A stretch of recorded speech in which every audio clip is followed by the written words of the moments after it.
makers of those four distinctively different pipe tobaccos. Old Briar, Dill's Best, Model, and Tweed present Martin Kane, Private Eye, starring William Gargan.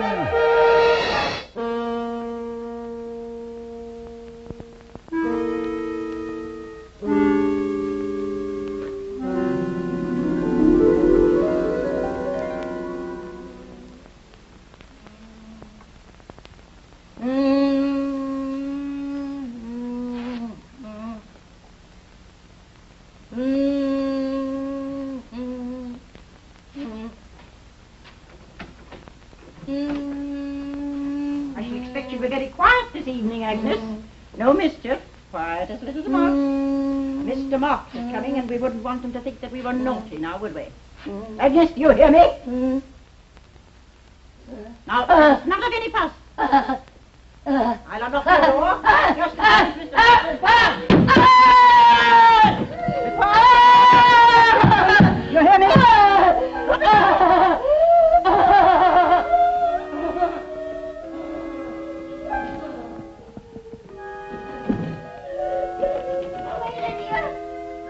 The door is locked. Away from my room. Go away that stupid painting, Sarah. And come downstairs. Mr. Marks will be here in a few minutes. Do you hear me? Yes, I hear you. Go away. Are you coming downstairs? Yes, I'm coming. But first you must go away from my door.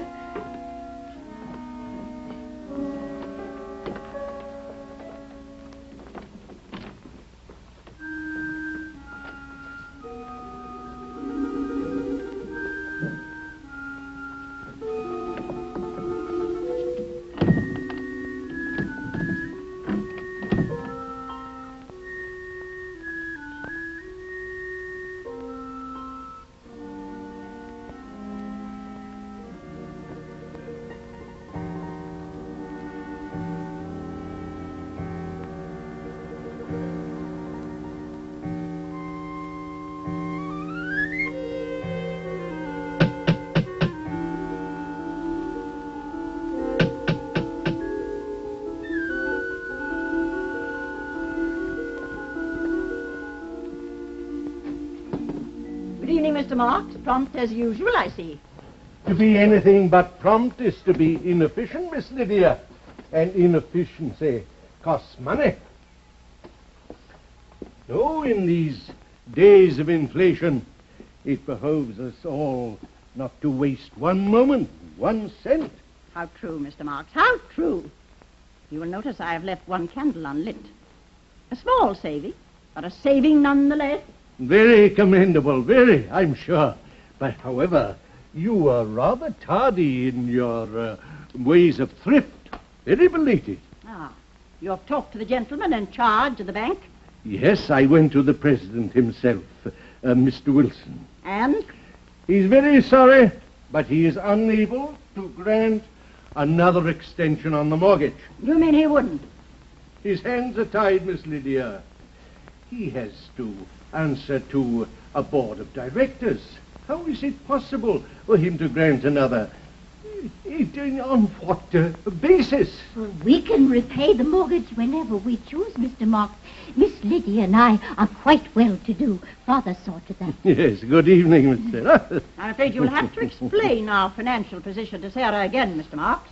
Her mind has been wandering of late. Don't you say that.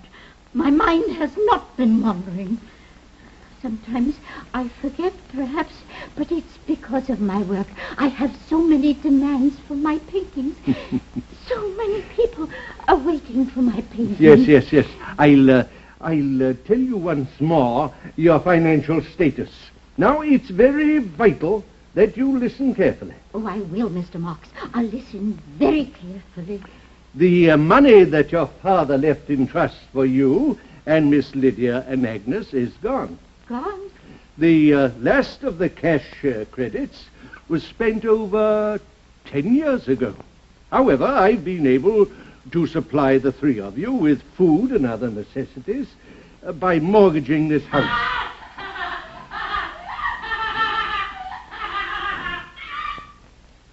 However, the money on that mortgage is now gone, and the bank has sent in a note of foreclosure. Foreclosure? Why? Because we've been unable to repay a cent to the bank, silly. Miss Lydia, I'll thank you not to use abusive language. But, Mr. Marks, I have the money. Thousands of dollars from my paintings. What do you propose we do in this crisis, Mr. Marks? Well, I'm afraid that you'll have to place Agnes in an institution, Miss Lydia. But Sarah and I have promised Father... Yes. But now, look, we must face the facts. You have no income, and this house belongs to the bank.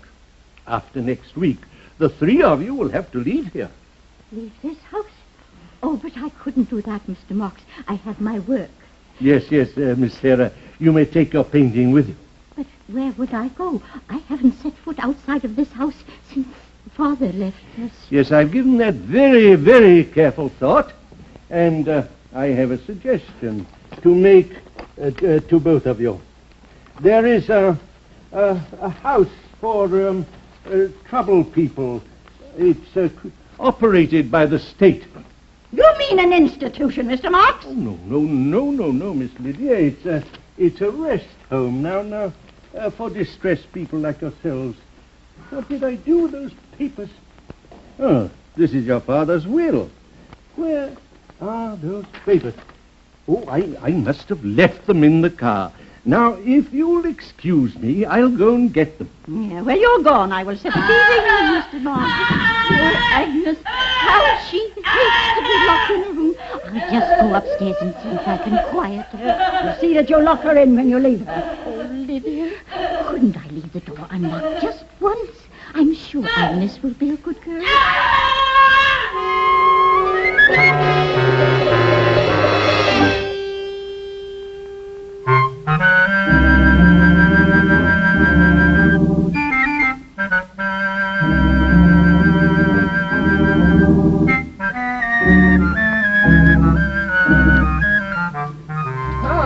Here's an interesting fellow. A hula popper, isn't it, Mr. Kane? That's right, Sergeant. I got me a nice 6-pound wall-eyed pike with that baby last summer. That's so. 6 pounds, huh? Yeah. You don't say so much. Yes, I do say, and I just happen to have proof in the form of a picture. Don't bother showing me the pictures. I wouldn't believe you could land a minnow unless I show you both the fish with my own 2 eyes. Thank you for your confidence, pal. Oh, you're welcome. What's this, fishing, Kane? Oh, boy, that's the greatest sport in the world. You know, the last time I went angling, I threw in the hook, and, brother, I caught a whopper. Well, I'm it was sorry to be rude, Captain, but I'm going to get the bass, the pike. I better be on my way, huh? Where do you plan to fish, Mr. Oh, I'm going up in the country, up maybe as far as Lime Lake. Lime Lake, great Scott, that reminds me why I'm here. We've got a job to do in Lime Lake, Sergeant. But Lime Lake isn't in our jurisdiction, Captain. I know, but Missing Persons wants us to check with a local lawyer up there, an old bird by the name of Marks. It seems that he called on a client about 3 days ago, and he hasn't been heard from since. Come on, let's get rolling. Hey, wait for me, Captain. You can give me a hitch there, boy. While you're investigating a lawyer, I'll probe that lake for a fish dinner, huh? Come so on. long, Hap. So long. My, oh, my, what a tough life that Marty leads.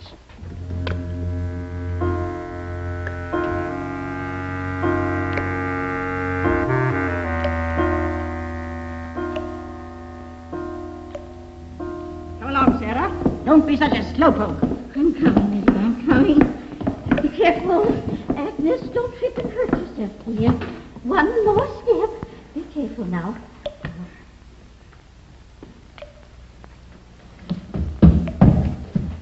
Get away from that! There, darling. Now you sit right over here and be a good girl.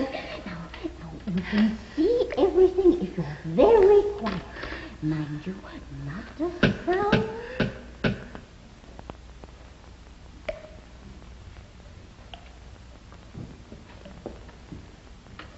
My door, Lydia.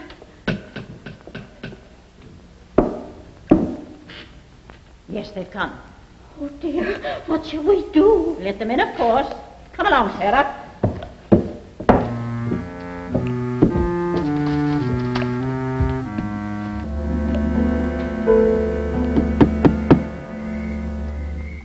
Ah, what a a bust this trip has turned out to be. Yeah. The next time I take your advice about which road to follow, I am Sergeant. terribly sorry, Captain. I felt certain I knew a shortcut to Lime Lake. 6 hours to travel less than 200 miles. Why didn't you speak up, Kane? And interfere with the police department? Oh, never. Well, at least it's encouraging to find Mr. Mark's car parked out there. Well, Yes? I'm Captain Burke at the police department. Is this the Sloan home? This is the Sloan house, and I am Lydia Sloan.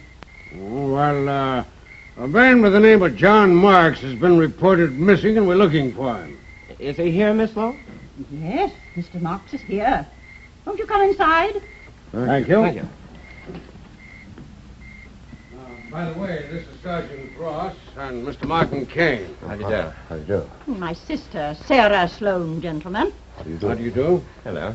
Now, perhaps you'll take us to Mr. Marks? Of course. Please follow me. Please get out of my way, Sarah.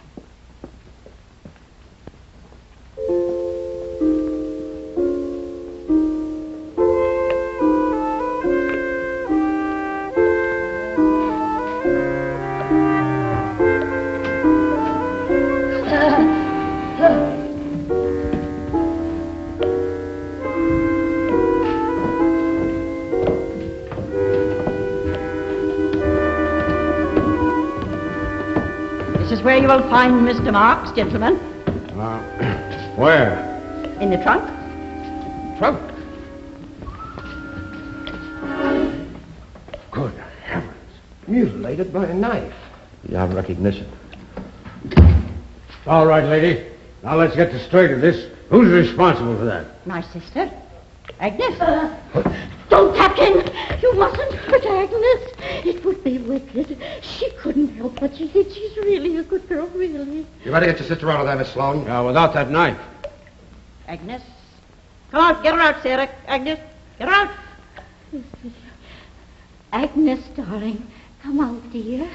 No one will hurt you. Now, don't be a naughty girl. We have company. Now, give Sarah the knife, dear. That's it. No, let the nice man have the knife. I'll find you another one. Take her up to her room, Sarah. Be sure you lock her in this time. Come on, Agnes, dear. We'll explore your room. Perhaps we can find something to amuse us. A spider or an ant. A spider or an ant. Nice playthings. Agnes is rather eccentric about living things, Captain. She enjoys destroying spiders and ants. She pulls off their legs. She had a kitten once. She strangled it. Planning to do a little excavating, Miss Sloan? Sarah and I were about to bury poor Mr. Marks. We felt it was the proper thing to do. Well, didn't it occur to you that the police department might be interested in this murder? Murder? Yeah. Mr. Marks was not murdered, Captain. It was an unfortunate accident. Agnes is not responsible for what she does. Well, why didn't you call the police, Miss Sloan? Why should I? Sarah and I knew the police would come here eventually. Besides, we have not got a telephone in our home. You have neighbors, you know. I'm afraid I don't know, Mr. Kane. You see, I have not been outside this house since Father died. Neither has Sarah. Let's get out of this morgue. All right, you can tell us the whole story upstairs. Oh, as you say, Captain, as you say.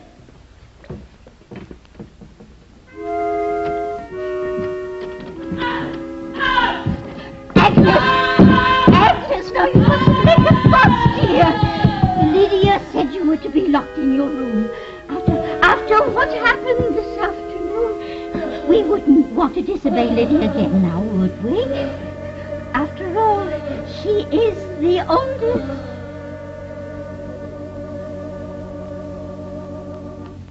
Shortly after tea, gentlemen, Mr. Marks complained of feeling a little ill. My sister and I persuaded him to lie down here on this couch. Each of us went to our rooms. After a little while, I heard a scream. It was Mr. Marks.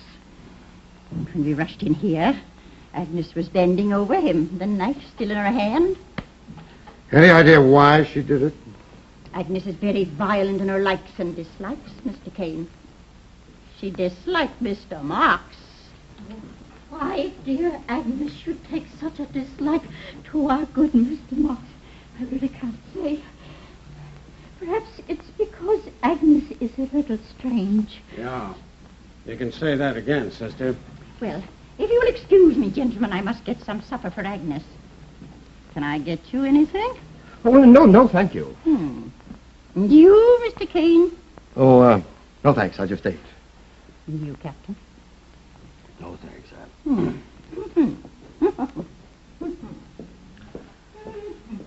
Tell me, Miss Sarah, why didn't you phone the police when all this happened?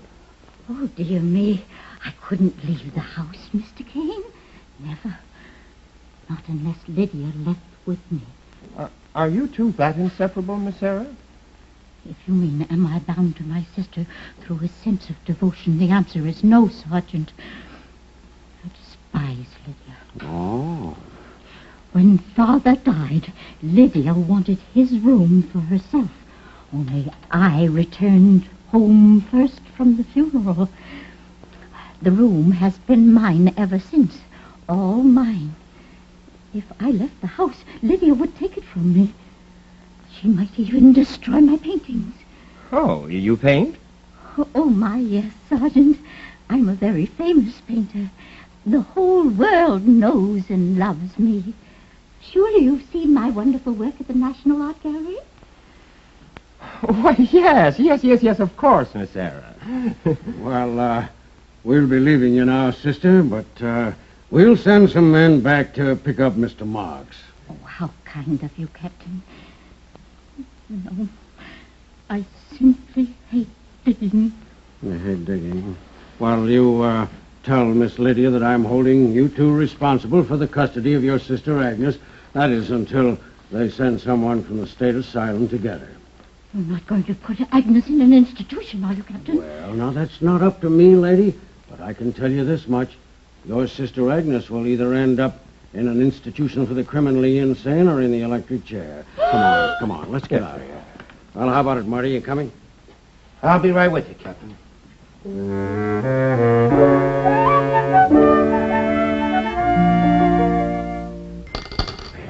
Well, hi there, Captain. I understand you bagged something besides fish up at Lime Lake last night. Now, don't be cute, Hap. That's not funny.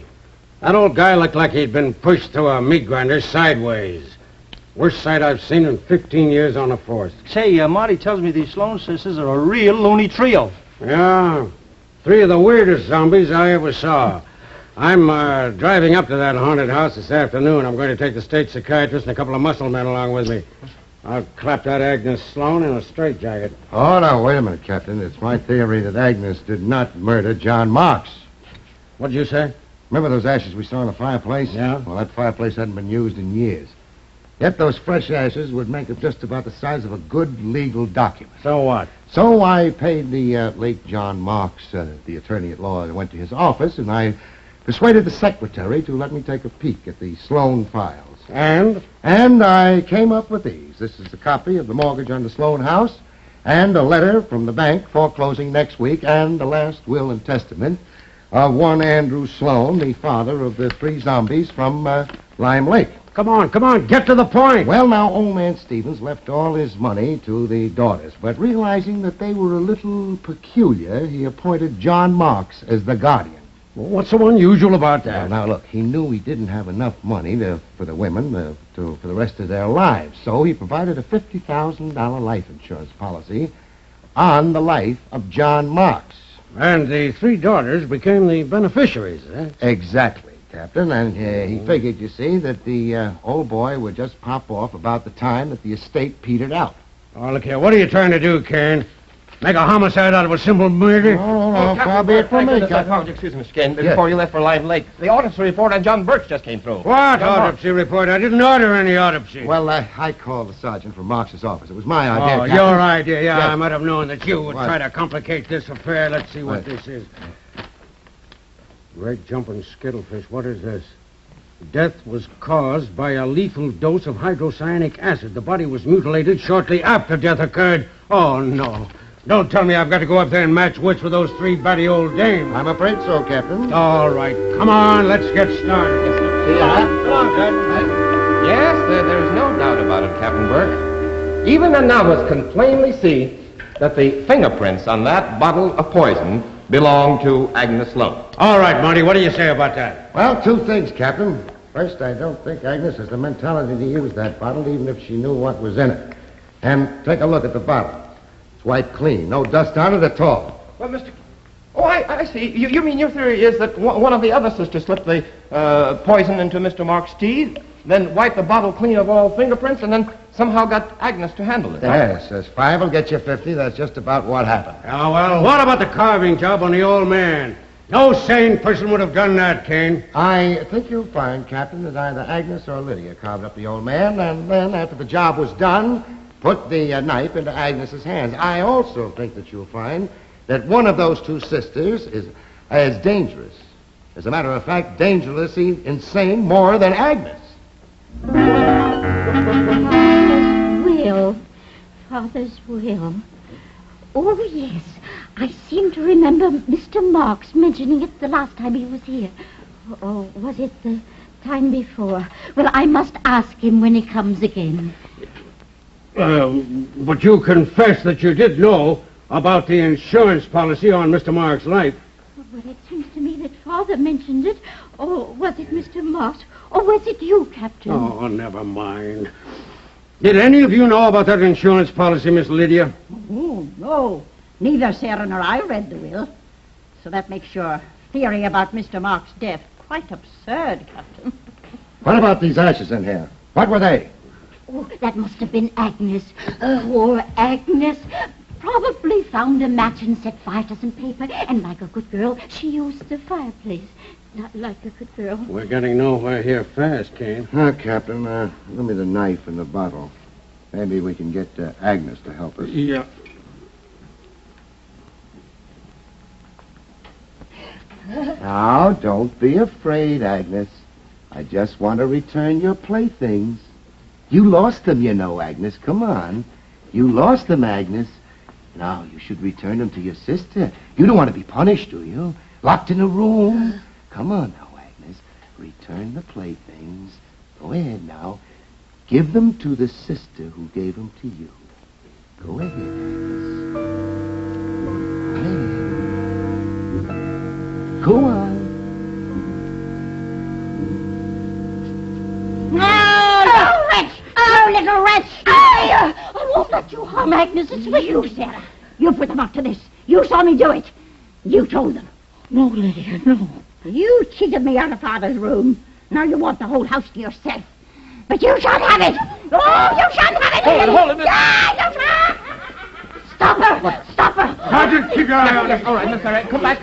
Come back, Miss Sarah. She's not going to... Come back and sit down now. Take it easy. Take it easy. She's not going to destroy your painting. Take it easy. Now, take it easy. Sit down here. Sit down here. Keep it quiet now.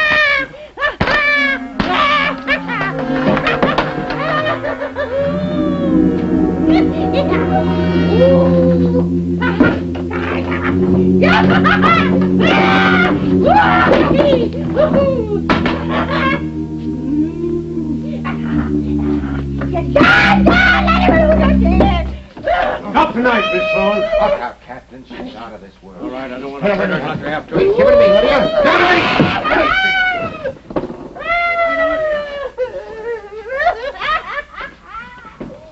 Boy, what a way to make a living. They're happy. The Sloan sisters are comfortably settled in a home upstate where all three are going to get kind and sympathetic care. Boy, oh boy, another second, that maniac would have driven the knife through Martin's chest. Yeah, it was sure a close call, all right. Boys, open the door. Here I come. Captain Burke! Oh, gravy, what's this? Well, I'm going trout fishing with Marty and the sergeant. Trout fishing. Say, Captain, have you ever seen a trout? Well, they come pretty big, you know. You got to be prepared. That's a good motto. That's a good motto, Captain. Be prepared, you know. Tell me, do you think that reel is sturdy enough to catch a 1-pound trout? Oh, 1 pound. Well, after the fish stories you've been telling me, I thought this thing might be a little bit frail. You told me... Now, all that right, this is where we came in. Gentlemen, anglers, shall we go to the fishing grounds? All right, squash left, forward fishing mark. grounds. Adios. Good night. Happy? Good night, Happy. Good night, folks. Martin Kane, Private Eye, has been brought to you by the makers of those 4 distinctively different pipe tobaccos. Old Briar, the master mixture of rare flavor and aroma. Dill's Best, flavor cut for extra mildness and cool smoking. Models so high in quality, so low in price. And Tweed, the shaggy, rough-cut tobacco.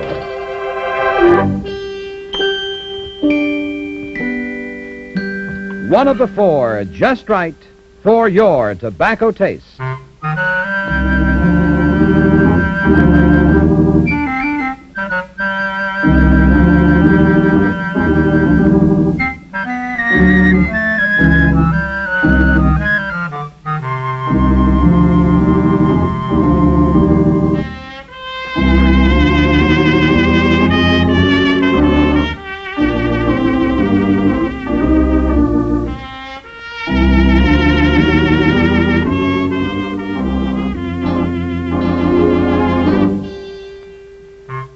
And don't miss the radio version of Martin Kane, Private Eye, a different show, starring that famous Hollywood personality Lloyd Nolan, next Sunday and every Sunday on NBC. Consult your local newspaper for time and station.